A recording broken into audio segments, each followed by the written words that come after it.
அப்படிப்பட்ட அதே பாவியத்தான் கியாமத்து நாள்ல கையால் கைக்கிட்டால பிடிச்சி, யா அல்லாஹ் பெரிய பாவம் எல்லாம் செஞ்சா இவனை மன்னிச்சிரியா அல்லாஹ் என்று சொல்றதாக இருந்தா, இஸ்லாத்தையும் ஷரியத்தையும் குர்ஆனையும் கொண்டு வந்த கண்மணி நாயகம் ஸல்லல்லாஹு அலைஹி வஸல்லம் அவர்களா கோபப்பட வேண்டும்? நாங்களா?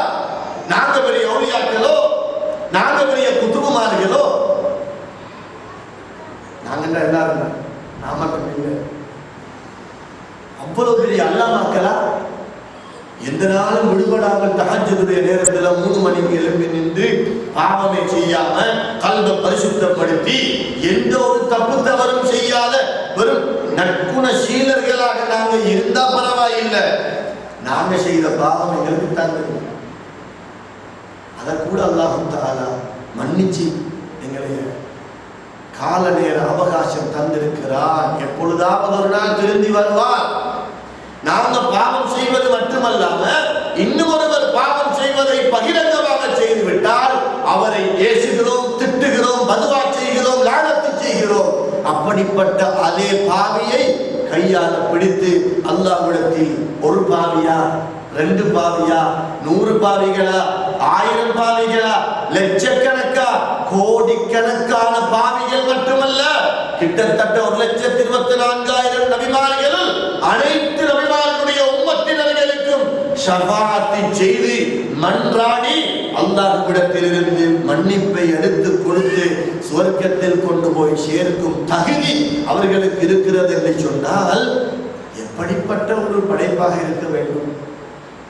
அல்லாஹ் தஆலாவுடைய அன்பு ரசூல் ஸல்லல்லாஹு அலைஹி வஸல்லம் அல்லாஹ் அன்பு காட்டுகிறார் எல்லோருக்கும். அந்த அன்பின் ஒரு பகுதி கண்மணி காருண்ய நபி ஸல்லல்லாஹு அலைஹி வஸல்லம் அவர்கள். இன்னொரு தடவை சொன்னாங்க, நான் உலகத்திற்கு அனுப்பப்பட்டது நற்குணங்களை பரிபூரணப்படுத்துவதற்காக. லியுதம்மிம மகாரிமல் அஹ்லாக், மக்களுக்கு நற்குணத்தை பகிரங்கப்படுத்தி விளங்கப்படுத்தி மக்களை நற்குண சீலர்களாக மாற்றுவதற்காக வேண்டித்தான் நான் அனுப்பப்பட்டிருக்கிறேன். ஒரு யுத்தத்தில் அவர்களுக்கு காயம் ஏற்பட்டு விட்டது.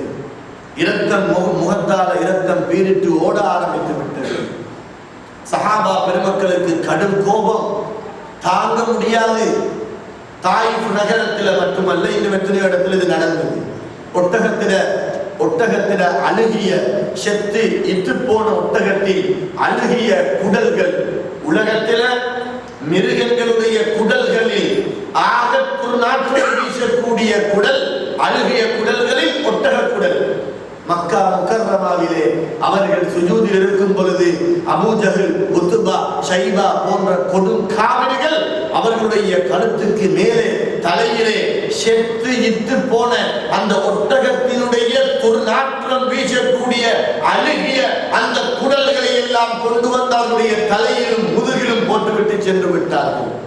நீளமான அந்த குடல் தாங்க முடியாது துர்நாற்றம். மக்காவில் இஸ்லாம் அந்த அளவு பரவவில்லை.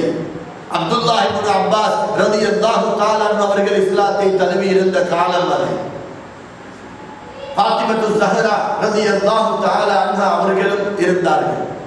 அந்த நேரத்திலே கண்மணி நாயகம் ஸல்லல்லாஹு அலைஹி வஸல்லம் அவர்கள் சுஜூதிலிருந்து தலையை தூக்கிக் கொள்ள முடியாமல் தவித்துக் கொண்டிருக்கும் நேரத்தில் ஃபாத்திமத்து ஸஹ்ரா ரலியல்லாஹு தஆலா அன்ஹா அவர்கள் அப்துல்லாஹ் இப்னு மஸ்ஊத் ரலியல்லாஹு அன்ஹு அவர்களையும் அழைத்து இந்த ஒட்டகத்தினுடைய அவிழ்ந்த, அதாவது அழுகி போன அந்த குடல்களை எல்லாம் எடுத்து அப்புறப்படுத்தி அவர்கள் தொழுது முடிந்ததன் பின்பு, யா ரசூலல்லாஹ், இவர்கள் செய்த அட்டூழியத்தை நானும் பொறுத்துக் கொண்டிருந்தேன், இனி மேலும் பொறுக்க வேண்டாம், உங்களுடைய துஆ கபூல் செய்யப்பட்டது. எனவே அல்லாஹ்விடத்திலே இவர்களுக்காக வேண்டி இவர்களுக்கு எதிராக நீங்கள் பதுவா செய்ய வேண்டும் யா ரசூலல்லாஹ். உங்களுடைய அருமை மகளான நான் இதை தாங்கிக் கொள்ள முடியாமல் இருக்கிறேன். என்னுடைய கல்பு வெடிக்க போகிறது யா ரசூலல்லாஹ். இந்த அநியாயத்தை இனிமேலும் பார்க்க கூடாது. இவர்களுக்காக, இவர்களுக்கு எதிராக நீங்கள் பதுவா செய்யுங்கள் யா ரசூலல்லாஹ் என்று ஃபாத்திமத்து ஸஹ்ரா ரலியல்லாஹு தஆலா அவர்கள் அன்பு மேலிட்டால் இப்படி சொன்ன உடனே கண்மணி நாயகம் ஸல்லல்லாஹு அலைஹி வஸல்லம் அவர்கள் சிரித்தார்கள். சிரிக்கிற நேரமா சிரிப்பு வருமா எங்களுக்கு? அந்த நேரத்தில் சிரித்து விட்டு சொன்னார்கள்,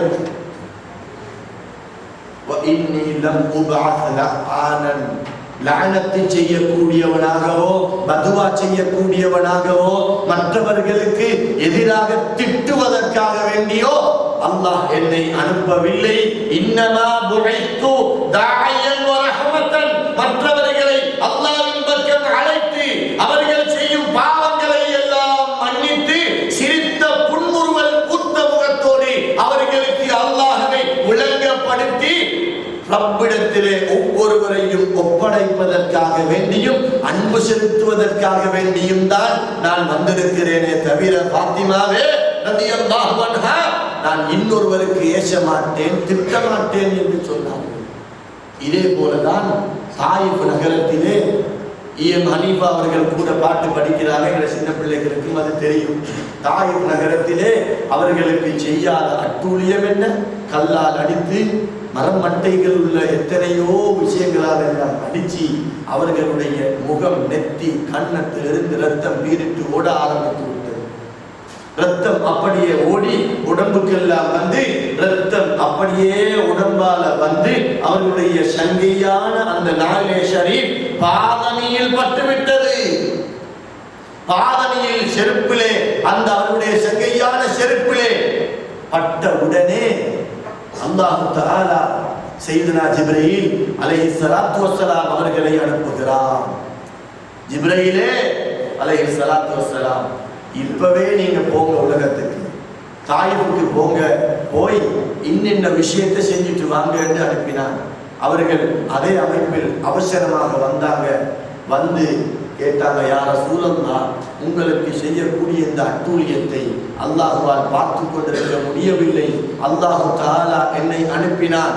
2 மலைகளை ஒன்று சேர்த்து இந்த நாட்டை, இந்த ஊரை, இந்த தாயிபை அப்படியே அழித்து விடும்படி, ஆனால் உங்களுடைய உத்தரவில்லாமல் செய்ய வேண்டாம் என்று அல்லாஹ் சொன்னான். அல்லாஹ்வுக்கே பொறுக்க முடியாது. பெற்ற தாய் பிள்ளையோடு இருக்கிற அன்பை, பாசத்தை விட 70 மடங்குக்கும் அதிகமான அன்புள்ள அல்லாஹ்வே அவருடைய ஹபீபான கண்மணி நாயகம் ஸல்லல்லாஹு அலைஹி வஸல்லம் அவர்களுக்கு இவர்கள் இந்த குறைஷி காவிர்கள் செய்யும் அட்டூழியத்தை பொறுக்க முடியாமல் சையதுனா ஜிப்ரீல் அலைஹிஸ்ஸலாத்து வஸ்ஸலாம் அவர்களையே அனுப்பிவிட்டார் அந்த ஊரை அழிக்கும்படி. வந்து கேட்டார்கள். கேட்ட உடனே சையதுனா முஹம்மது ரசூலுல்லாஹி ஸல்லல்லாஹு அலைஹி வஸல்லம் அவர்கள் சொன்னார்கள், ஜிப்ரீலே, நான் யாருக்கும் அநியாயம் செய்யப்படுவதை விரும்ப மாட்டேன். அவர்கள் இப்படி செய்வதற்கு காரணம் என்ன தெரியுமா? அவர்களுக்கு என்னுடைய ரகசியம் தெரியாது, அவர்களுக்கு அல்லாஹ்வை பற்றி தெரியாது. நாங்க தானே சரியாக விளங்கப்படுத்த வேண்டும். தெரியாமல் இருக்கிறவர் வம்புத்தனத்தில், முரண்டுத்தனத்தில் ஏதாவது ஒன்றை செய்துவிட்டால் அவன் இதைத்தான் செய்ய வேண்டும் என்று வம்பிப்பது நியாயம் இல்லை. எனவே ஹிக்மத்தான அடிப்படையில் எப்படியாவது நான் இவர்களுக்கு இந்த இஸ்லாத்தை போதிப்பேன். நான் பதுவா செய்வதற்காக வேண்டி அனுப்பப்படவில்லை. என்னால் என்னுடைய உம்மத்தினர்கள் ஒருவராவது என்னுடைய பதுவாவின் மூலமாகவோ லாயத்தின் மூலமாகவோ இந்த நாட்டிலிருந்தோ உலகத்திலிருந்தோ உயிரிழக்க கூடாது. எனவே யா அல்லாஹ், அவர்களை மன்னித்து விடுவாயாக. அவர்கள் தெரியாதனமாக செய்து விட்டார்கள். அவர்கள் உண்மையிலேயே என்னுடைய ரகசியத்தையும் அன்பையும் தாற்பயத்தையும் விளங்காமல் இப்படி செய்கிறார்கள் என்று சொல்லிவிட்டு சையதுனா ஜிப்ரீல் அலைஹிஸ்ஸலாத்து வஸ்ஸலாம் அவர்களிடத்திலே சொன்னார்கள், இவர்கள் இப்பொழுது என்னை விளங்கவில்லை என்றாலும், இவர்கள் இஸ்லாத்தை தழுவவில்லை என்றாலும், இவர்களுடைய பிள்ளைகளோ, இவர்களுடைய பேர பிள்ளைகளோ, இவர்களுடைய வழி தோன்றல்களோ எப்போதாவது ஒரு நாள் என்னை புகழத்தான் போகிறார்கள், என்னை பின்பற்றத்தான் போகிறார்கள். இப்பொழுது நான் செய்த அனைத்து தியாகங்களும் எனக்கு பிரயோஜனம் அளிக்கும் என்று சொன்னார்கள். சொன்ன உடனே சையதுனா ஜிப்ரீல் அலைஹிஸ்ஸலாத்து வஸ்ஸலாம் அவர்கள் சொன்னார்கள், யா ரசூலல்லாஹ், நான் இவ்வளவு அவசரமாக, குயிக்காக, ஃபாஸ்டாக 7 வானங்களை தாண்டி வந்து உங்களை சந்தித்து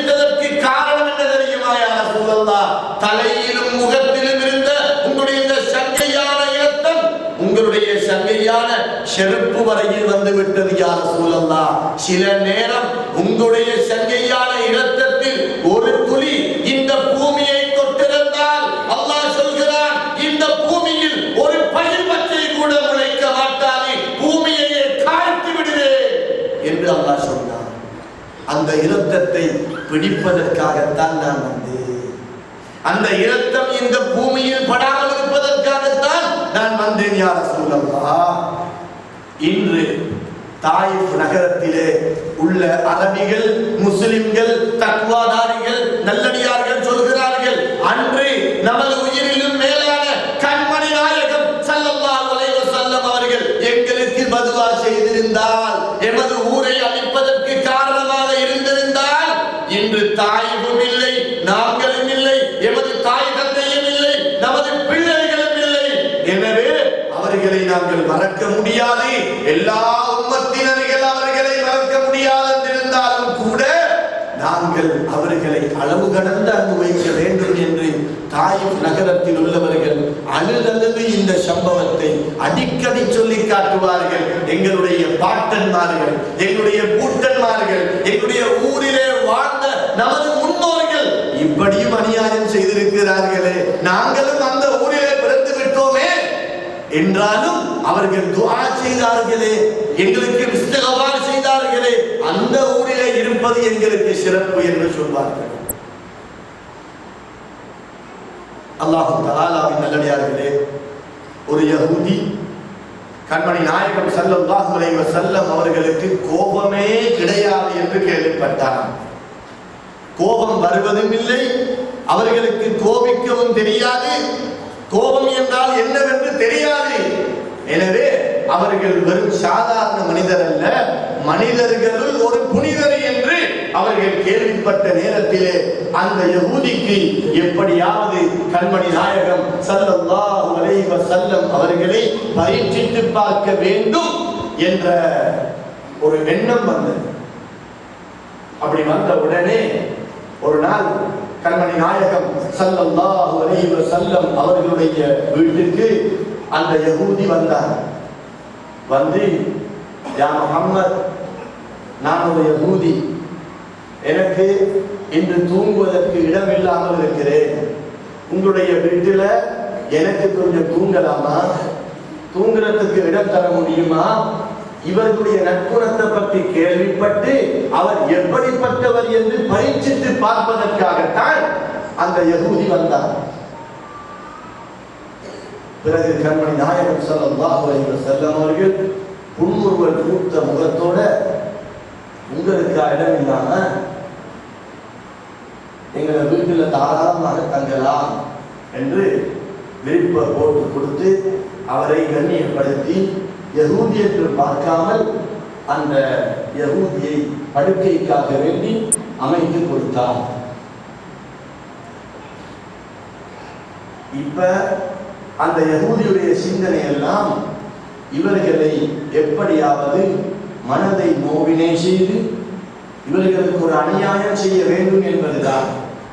கடைசியில நடுநிசையில கண்மணி நாயகம் ஸல்லல்லாஹு அலைஹி வஸல்லம் அவர்கள் தஹஜ்ஜுதுக்காக எழும்புவதற்கு முந்தி அந்த யஹூதி எழும்பி வீட்டு வாசலிலே, வீட்டு முற்றத்திலே சிறுநீர், மலம், ஜலம் கழித்து விட்டார். வேண்டும் என்று மலம் ஜலம் கழித்து அந்த வீட்டை நஜீஸாக ஆக்கி வீட்டின் எல்லா ஓரங்களிலும் அதனை பூசிவிட்டு அவன் அப்படியே கிளம்பி விட்டான். ஆனால் சஹாபா பெருமக்கள் அவர்களோடு வைத்திருக்கிற அன்பு, பாசம், ரசூல் ஸல்லல்லாஹு அலைஹி வஸல்லம் அவர்களுக்காக வேண்டி சஹாபா பெருமக்கள் உயிரை கூட கொடுப்பார்கள் என்பதும் அந்த யஹூதிக்கு தெரியும். எனவேதான் நடுநிசையிலே